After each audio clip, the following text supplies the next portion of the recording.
Isang mapagpalang umaga sa ating lahat, mga kapatid ko kay Kristo, mula sa The Solid Rock Morning Devotion.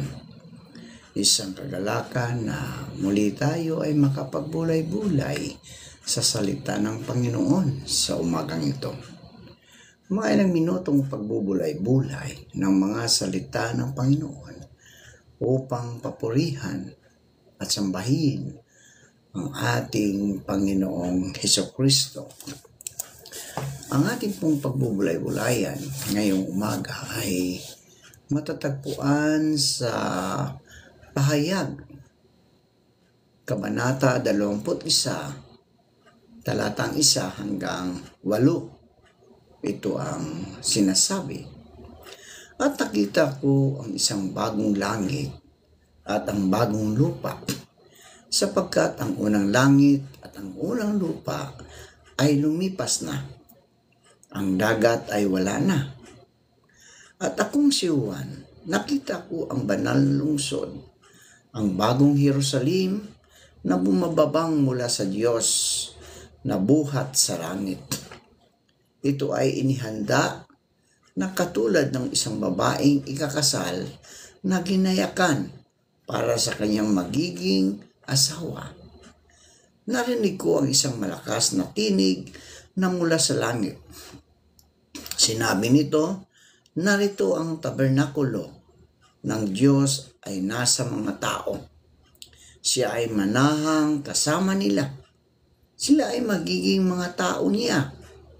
Ang kanilang Diyos mismo ang sumakanila at siya ang kanilang magiging Diyos. Pupunasan ng Diyos ang bawat luha ng kanilang mga mata. Mawala na ang kamatayan, ang pagtangis, ang pag-iyak o ang kabalisahan. Ang mga bagay na nakaraan ay lumipas na.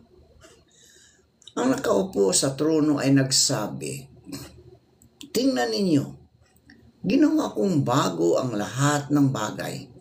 At sinabi niya sa akin, isulat mo ito sapagkat ang mga salitang ito ay totoo at tapat.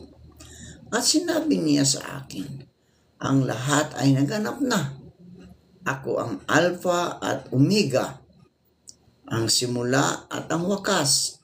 Ibibigay ko ang tubig ng buhay na walang bayad sa sinumang nauuhaw.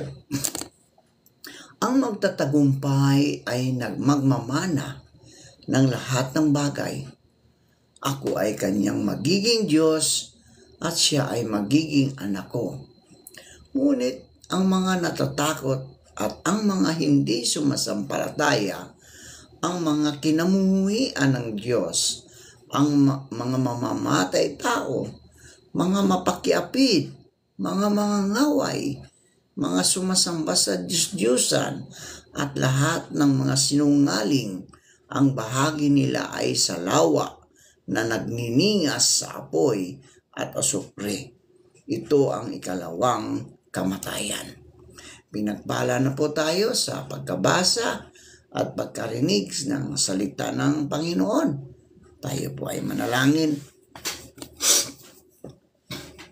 Ama naming Diyos na mapagpala sa lahat, naririto muli ang iyong mga anak upang ikaw ay sambahin sa Espiritu at sa katotohanan. Sa isang magandang umaga na iyong ibinigay sa amin. Maraming salamat, Panginoon, sa muli mong pagising sa amin at muli mo kaming binigyan ng buhay at lakas upang kami ay patuloy na humarap sa hamon ng buhay dito sa mundong aming ginagalawan. Dalangin namin na pagpalain mo ang mga anak mo na patuloy na sumusunod sa iyong kalooban at nang may pasasalamat. Dalangin namin na ingatan mo ang aming mga mahal sa buhay, ang aming mga anak, asawa at mga kapamilya, kaibigan sa lahat ng kanilang mga gawain sa buhay. Dalangin namin na pagalingin mo ang mga may karamdaman upang ma-restore ang kanilang lakas na nawala dahil sa karamdaman. Partikular na po ang aming supervising principal na nasa London na may karamdaman, Panginoon, na naharap sa malaking hamon sa buhay dahil sa karamdaman. Dalangin ko, Diyos, na hawakan mo ang kanyang katawan upang siya, o Diyos, ay magkaroon ng karamdaman. Alam namin, o Diyos, na ikaw ang Diyos na mapagpagaling sa lahat ng uri ng karamdaman, katulad ng diabetes, cancer, high blood, sa kidney, at iba pa, Panginoon. Kami, o Diyos, ay nagtitiwala sa iyo na ito iyong pagalingin sa ngalan ng iyong anak na si Jesus na namatay doon sa krus at muling nabuhay. At dahil doon, kami ay iyong pinagaling sa aming mga karamdaman. Salamat, Panginoon, sa buhay ng aming mga mangingisda. Dalangin ko, O Diyos, na ingatan mo po sila, Panginoon. Ilayo mo po sila sa anumang kapahamakan, sa matinding init ngayong panahon ito. Ikaw, Diyos, ang magpandong sa kanila. Gayon din po ang mga magsasaka. Patuloy mo po silang ingatan, O Diyos. Ilayo mo po sila sa anumang kapahamakan. Dahil kung wala ang mga magsasaka, Panginoon, wala kaming makakain, wala kaming bigas, wala kaming prutas, Panginoon. Kaya Lord, dalangin namin natin, ingatan mo sila doon sa kanilang pagsaka sa ilalim ng init ng araw, Panginoon. Andungan mo po sila, O Lord. Gayon din po, Diyos, patuloy kong tinataas sa inyo ang aming mga kababayan, kaibigan na magsihanda ng pumasok sa kanilang mga trabaho. Ilayo mo po sila sa anumang kapahamakan, O Diyos. Ingatan mo sila, Panginoon, sa kanilang pagbabiyahe. Bigyan mo sila ng pasensya sa daan kung sila man ay nagmamaniho ng mga sasakyan, Panginoon. Lord, maraming salamat. Sa pangalan ni Jesus na aming Diyos at tagapagligtas. Amen. Bagong langit at bagong lupa. Karamihan sa mga tao ay may maling pagkaunawa tungkol sa itsura ng langit. Nasusulat sa pahayag Kabanata 21, talatang 1 hanggang 8, ay nagbibigay sa atin ng detalyadong itsura ng langit, ng bagong langit at ng bagong lupa. Pagkatapos ng makaganap sa mga huling panahon, ang kasalukuyang langit at lupa ay maglalaho at papalitan ng bagong langit at ng bagong lupa. Ang pangwalang hanggang tirahan ng mga mananampalataya ay ang bagong lupa. Ang bagong lupa ay ang lugar kung saan natin gugugulin ang walang hanggan. Sa bagong lupa matatagpuan ang bagong Jerusalem, ang banal na lungsod. Ang bagong lupa din makikita ang mga pintuang yari sa perlas at mga lansangang yari sa lantay na ginto. Ang bagong lupa ay isang literal na lugar kung saan maninirahan tayo, no? Maninirahan tayo muna na may niluwalhating katawan. Ayon sa 1 Corinto 15:35 hanggang 38. Ang teorya na ang langit ay nasa mga alapaap ay hindi itinuturo sa Biblia. Wala rin sa Biblia ang palagay na tayo ay mga espiritong magpapalutang-lutang sa kalangitan pagkatapos ng kamatayan. Ang langit na mararanasan ng mga mananampalataya ay isang bago at walang kapintas na mundo kung saan tayo ay maninirahan.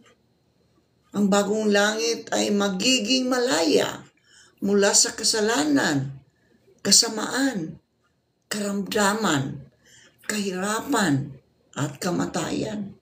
Ito ay maaring kawangis ng ating kasalukuyang mundo, ngunit wala nang sumpa ng kasalanan. Ang katawang inilibing ay mabubulok. Ngunit kapag ito'y muling binuhay, hindi na ito mabubulok kailanman. Ang katawang inilibing ay pangit at mahina. Ngunit kapag ito'y muling binuhay, ito'y maganda na at malakas. Ang katawang inilibing ay panlupa. Ngunit kapag ito'y muling binuhay, ito'y panlangit na. Ito ngayon ang hamon sa atin mga kaibigan. Ano naman ang patungkol sa bagong langit? Marami ang naniniwala na ang langit ay tumutukoy sa himpapawid at kalawakan.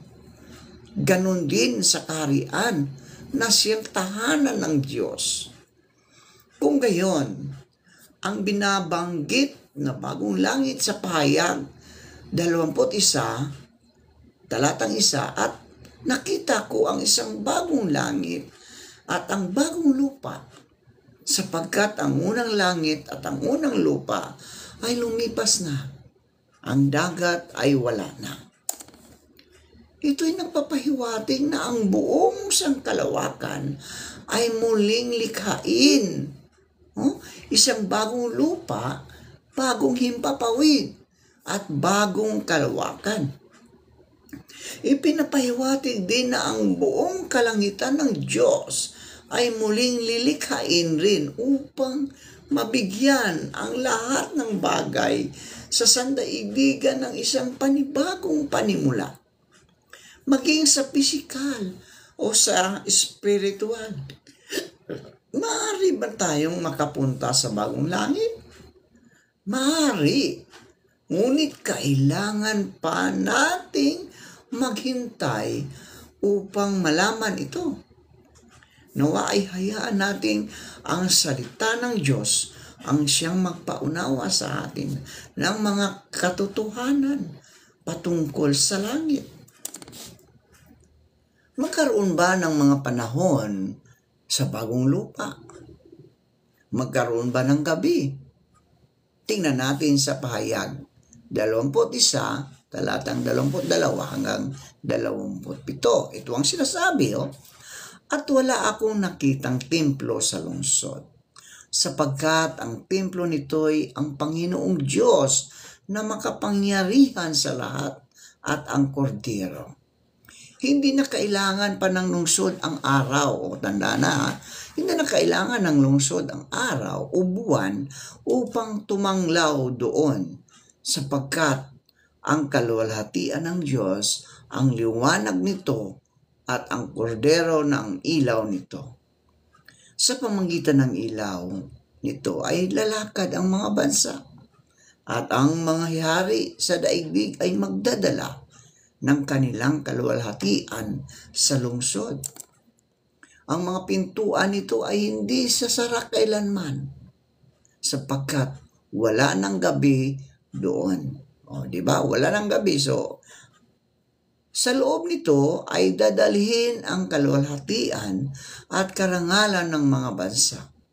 Subalit, hindi makapapasok doon ang anumang maruming bagay. Ang sinumang may gawaing karubandumal o sinungaling, kundi yaon lamang may mga pangalang nakasulat sa aklat ng buhay ng Kordero. Di ba? So, ibig sabihin, wala ng panahon ang bagong langit na magkaroon ba ng gabi. Wala ng gabi dahil, ang sabi ron, sa pamagitan ng liwanag nito ay lalakad ang mga bansa. So, ang mga pintuan nito ay hindi na isasara kailanman sapagkat wala ng gabi. Di ba? So, wala ng gabi. So, ibig sabihin, mawawala ba ang araw o buwan? Tingnan natin sa pahayag. 21, talatang 23 hanggang 24. Hindi na kailangan pa ng lungsod ang araw o buwan. Di ba maliwanag yun ayon sa pahayag, no? Hindi na kailangan pa ng lungsod ang araw at buwan upang tumanglaw doon. Sapagkat ang kaluwalhatian ng Diyos, kaluwalhatian ng Diyos, ang liwanag nito at ang kordero, ang ilaw nito. Sa pamagitan ng liwanag nito ay lalakad ang mga bansa at ang mga hari sa daigdig ay magdadala ng kanilang kaluwalhatian sa lungsod. So, hindi na kailangan ng araw at buwan dahil ang kordero, ang liwanag nito, ang kordero, ang kaluwalhatian ng Diyos, ang magdala ng liwanag at ilaw nito. So, bakit kailangan ang isang bagong langit at bagong lupa? Sapagkat, mga kaibigan, ang kasalukuyang langit at lupa ay mapaparang sa panahong ngayon. Mawawala ang dating langit. Itong kasalukuyang langit, lupa at langit, Tingnan natin sa pahayag 21:1. Pagkatapos, nakakita ako ng bagong langit at ng bagong lupa, sapagkat lumipas na ang unang langit at ang unang lupa. Lumipas na, nawala na. So, ibig sabihin, ano na to, wala nang laman at wala na rin ang dagat. So, ibig sabihin, kailangan na maglikha ang Diyos ng bagong langit at ng bagong lupa upang ang kanyang mga mananampalataya, ang kanyang mga anak, ay doon ilalagay. Kailan maparam ang kasalukuyang langit at lupa? Kailan mawala? Kapag itinatag ang malaking luklukang maputi upang hatulan ang mga masasama. So, kapag itinatag na pala. Tingnan natin ang pahayag 20, talatang 11. Ang sabi roon, at nakita ko ang isang malaking luklukang maputi at ang nakaluklok doon nasa kanyang harapan, ang lupa at ang langit ay tumakas at walang nasumpungang kalalagyan nila. Di ba napakasarap? Kung tayo ay manirahan sa bagong langit, bagong lupa, wala nang sakit, wala nang karamdaman, wala nang iyakan, wala nang hirap, walang problema. Lahat tayo ay masaya, nagpupuri sa Diyos, Lagi tayong nagpupuri upang maluwalhati natin ang ating Diyos Ama. Manalangin tayo. Diyos Ama, nasa iyong mga kamay ang aming pag-asa at ang pagtitiis namin ay magbunga nawa ng kabutihan sa pamagitan mo. Pagpalain mo po kayo ng mapagmahal at makapangyarihang Diyos ngayon at magpakailanman. Panginoong Diyos, ipinanalangin na po namin ang mga kapatid namin na naliligaw ng landas. Naway matagpuan nila ang liwanag at tanggapin nila ang inaalok mong pagbabagong buhay para sa kanila. Pagpalain ka nawa ng Panginoon at ingatan ka. Paliwanag din nawa ng Panginoon ang kanyang mukha sa iyo at mahabag sa iyo. Ilingap nawa ng Panginoon ang kanyang mukha sa iyo at bigyan ka ng kapayapaan. Amen. Amen.